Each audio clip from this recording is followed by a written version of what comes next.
여러분 안녕하십니까? 2월 21일 화요일 뉴스투데이 강원입니다. 분양시장 한파가 계속되고 있습니다. 미분양을 우려해 분양 시기를 계속 뒤로 미루는 곳이 있는 반면 재건축이 확정된 단지와 아파트 신규 공급에 나서는 곳도 있습니다. 올해 춘천 지역의 아파트 공급 전망은 어떻게 될지 김도균 기자가 취재했습니다. 38년 전 지어진 춘천 후평주공 4단지 아파트. 춘천시가 708세대 규모 이 아파트의 재건축 사업 시행을 결정했습니다. 앞으로 정비구역 지정을 거쳐 재건축 조합이 설립되면 새로운 공동주택 추진이 본격화됩니다. 정비구역 업체 선정하는데 여러 개 업체를 받아서 조합원들한테 투표로 해서 선정을 할 겁니다. 춘천에서는 아파트를 짓기 위해 세계단지 1,900세대의 허가 절차가 진행되고 있습니다. 삼천동의 874세대 규모 아파트는 강원도 사전 심의를 통과했고 춘천시는 사업 승인 마무리 절차를 하고 있습니다. 동면 만천리에도 480세대 규모 아파트와 580세대 규모 아파트가 들어서기 위한 행정 절차가 시작됐습니다. 올해 분양 예정인 곳은 삼천동 아파트를 비롯해 소양로 재건축 아파트까지 2곳. 하지만 지난해 말 공급 목표를 세웠던 소양로 재건축 아파트는 올해 초 모델하우스까지 설치했지만 분양 시기를 또다시 상반기 중으로 조정했습니다. 실수요자들의 가장 큰 관심인 분양가를 낮추기 힘들어 언제 공급할지 시장 상황에 촉각을 기울이고 있습니다. 최근에 더불어서 이제 금리가 급등하면서 사업 비용이 증가하면서 전반적인 그 공사비 원가 상승으로 인해서 분양 가격이 상승하게 되었습니다.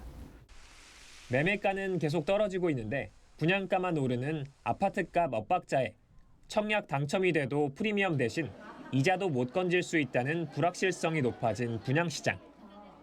실수요자들은 신규 분양과 매매 거래를 두고 신중하게 저울질을 하고 있습니다. MBC 뉴스 김도균입니다. 개발에서 소외된 춘천 강북권의 민심이 들끓고 있습니다. 강원도청사 신축 후보지로 거론되다 탈락한 노루목 저수지는 수년째 방치가 되고 있고 강남권과 연결하는 소양 8교 건설은 국비 지원 없이는 불가능한 상태입니다. 허주희 기자입니다. 춘천 소양 8교 건립 예정지입니다. 낙후된 강북 지역의 접근성을 높이기 위해 강남 지역과 연결하는 교량 건설이 추진되고 있습니다. 사업 구간은 우두동 코하루 아파트에서 동면 장학 택지 지구까지입니다. 소양 8교는 620m 길이에 폭 25m, 다리와 연결되는 접속도로는 길이 730m에 역시 폭 25m, 4차선 도로로 건설될 예정입니다. 총 사업비는 1,100억 원이 들 것으로 예상되고 있습니다. 춘천시 예산으로는 감당할 수 없는 수준입니다. 준공 목표가 2030년인데 이대로는 올해 첫 삽도 뜨지 못합니다. 그래서 접경지역 발전 종합계획에 신규 사업으로 반영시켜 국비를 확보하겠다는 전략을 세우고 있습니다. 1,000억이 한 해에 다 들어가는 게 아니고 다리를 놓으면 아무리 안 해도 3년 내지 5년이 걸리니까 그 다리 공사하고 도로까지 전부 다 하면 그러니까 나눠지면은 1년에 뭐 한 300억 정도. 강북권 주민들의 또 다른 수건 사업인 춘천 노루목 저수지 활용 방안도 10년이 넘도록 나온 게 없습니다. 한국농어촌공사가 소유하고 있는데 주민들은 춘천시가 하루빨리 매입해서 공공기관을 유치해달라고 요구하고 있습니다. 법조타운 조성을 비롯해 춘천 세무서와 농어촌공사 강원지역본부 신축 이전안을 제시했습니다. 농어촌공사가 매각 의사를 밝힌 만큼 최종 결정권은 춘천시로 넘어간 상태입니다.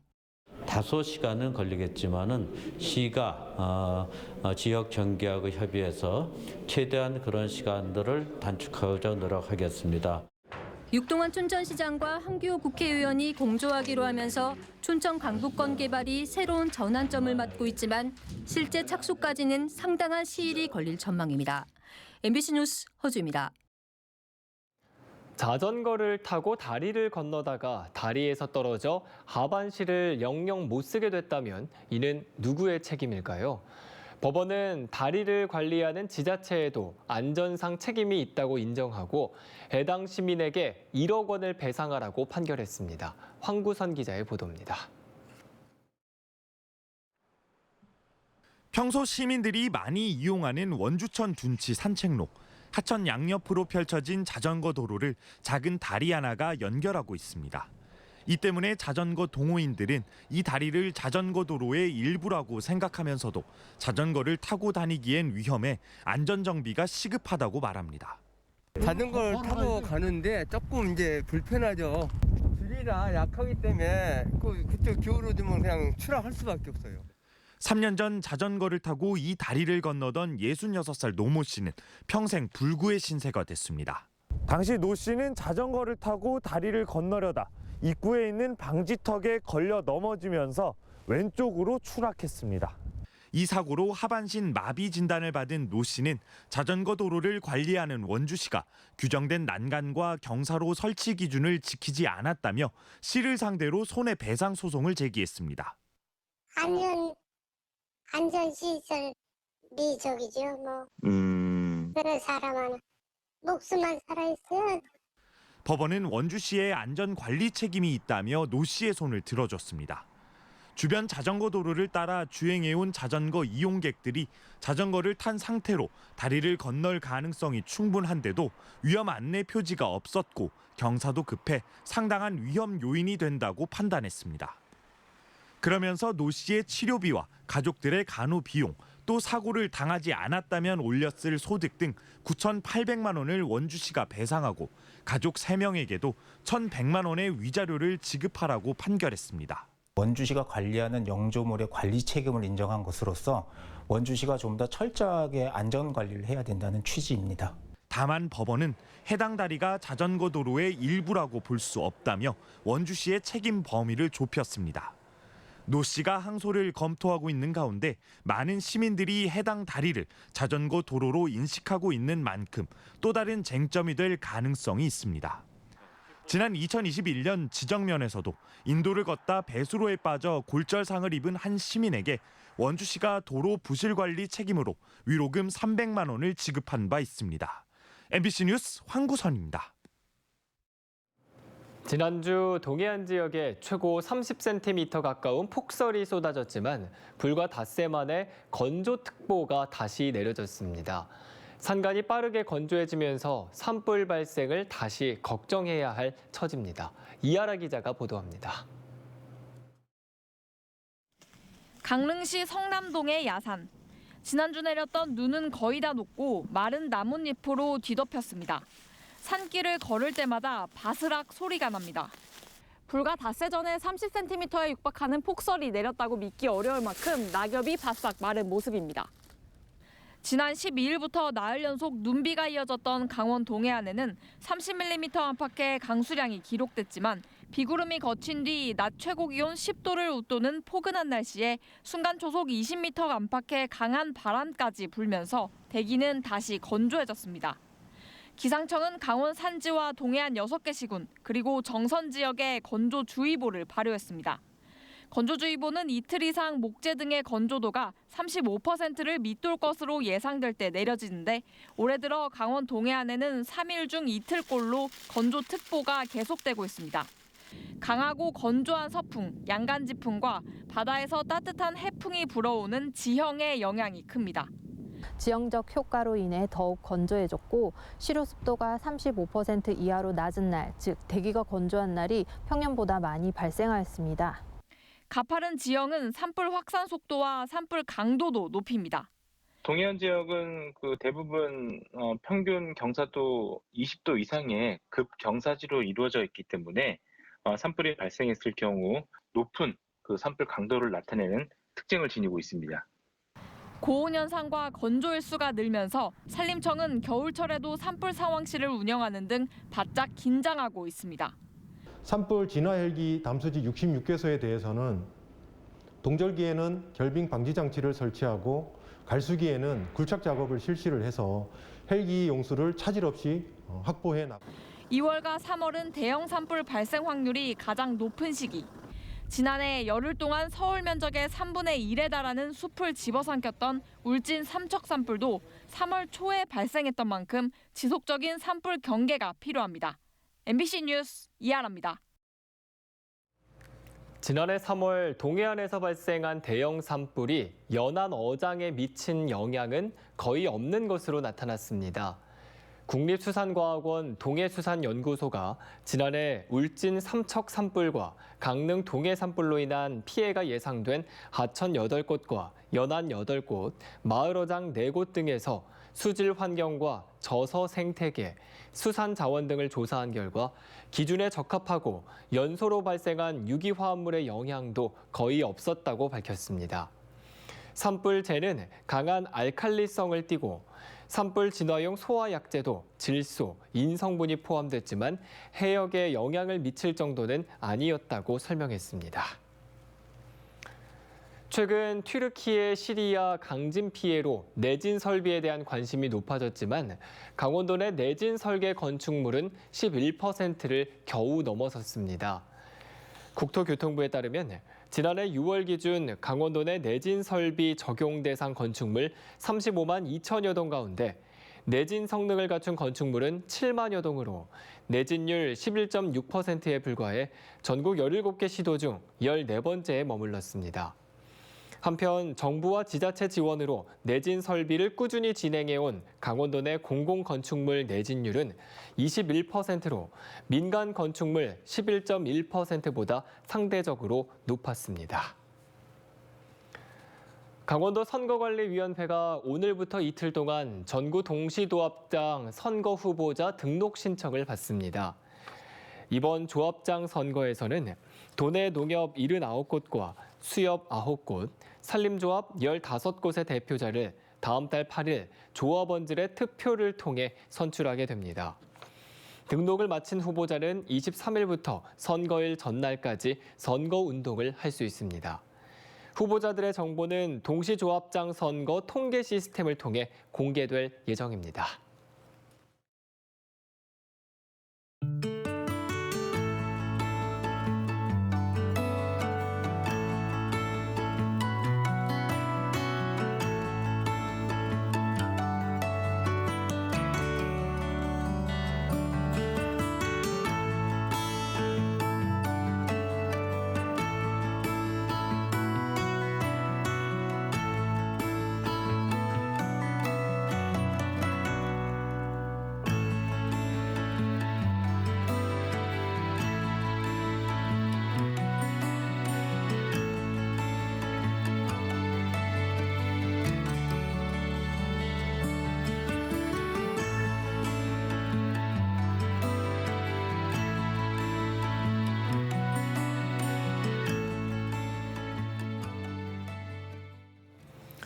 지난 17일부터 나흘 동안 진행된 제104회 전국 동계체육대회가 그 막을 내렸습니다.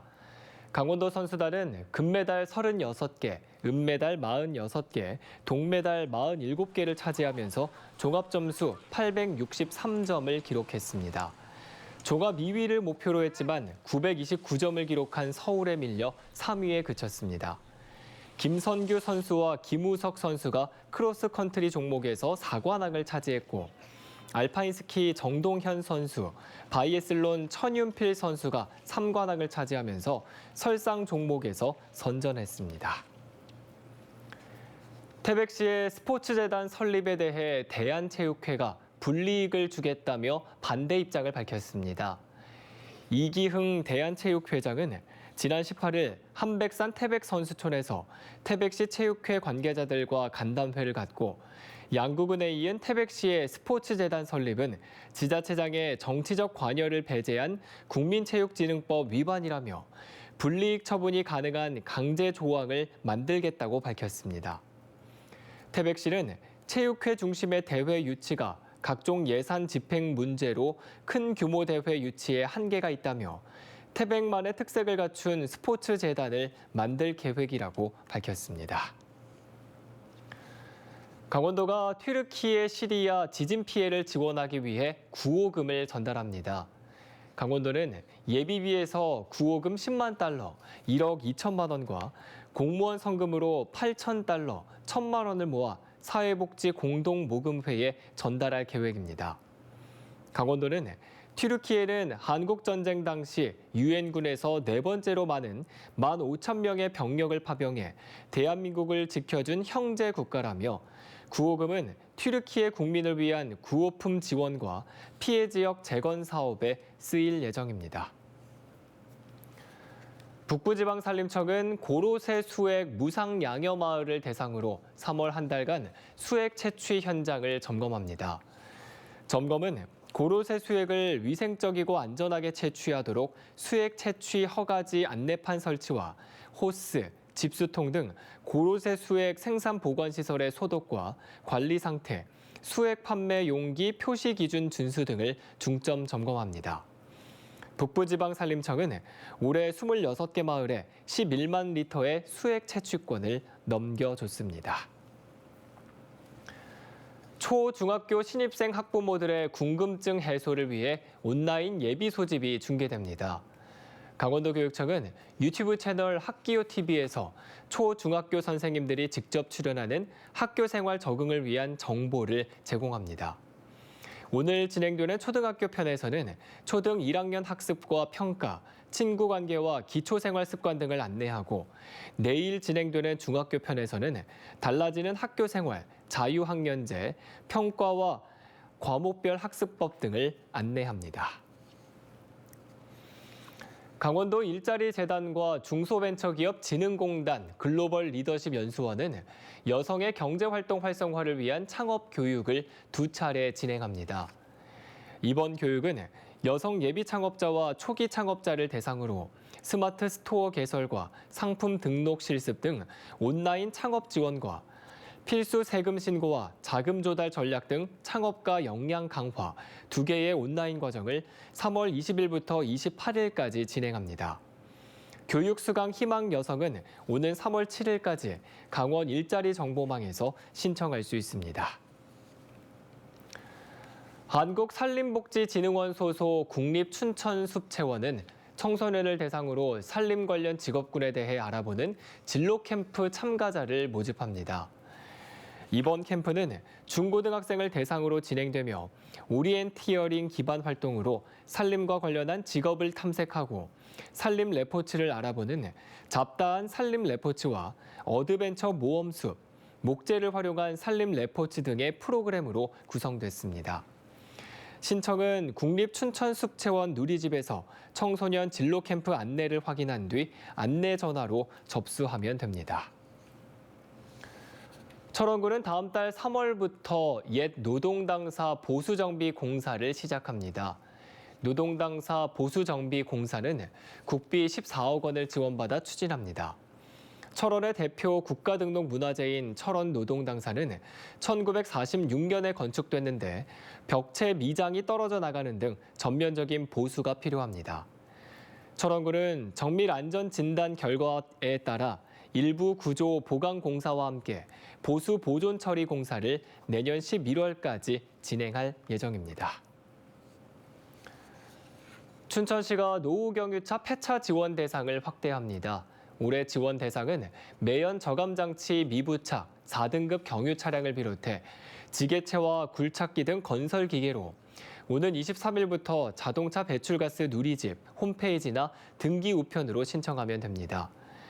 춘천시는 총 1,722대의 노후 경유차를 선정해 폐차하는 데 40억 원을 지원합니다.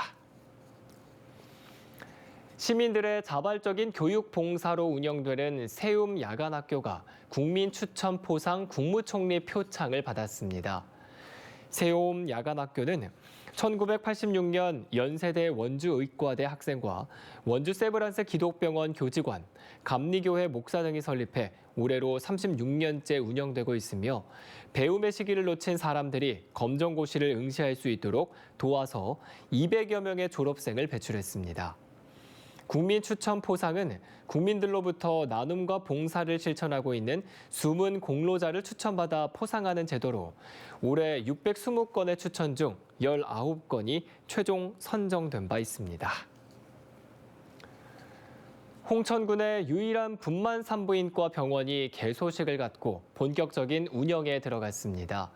아름다운 병원은 재작년 보건복지부 산부인과 지원 사업에 선정돼 외래 진료실과 분만실, 수술실 등을 갖추고 산부인과 운영에 나섰습니다. 해당 병원은 산부인과 전문의와 마취통증의학과 전문의가 있어 24시간 분만이 가능합니다. 홍천군은 원정 출산을 가야 했던 산모들의 어려움이 해소됐다며 의료 서비스를 높이는 데 최선을 다하겠다고 밝혔습니다. 횡성군이 강원 지역 시군 가운데는 처음으로 택시 운수 종사자에게 이달부터 매월 10만 원의 근로여건 개선금을 지급합니다. 법인과 개인 택시 운수 종사자의 근로여건 향상과 처우 개선을 위한 사업으로 전월 택시 운수에 종사했던 사람에 한해 매월 근로여건 개선금 10만 원을 지원하며 횡성 지역 80여 명이 혜택을 받게 됩니다. 횡성군은 코로나19로 소득이 감소한 택시 운수 종사자들에게 택시 카드 결제 수수료와 단말기 통신료 등을 지원해 왔습니다.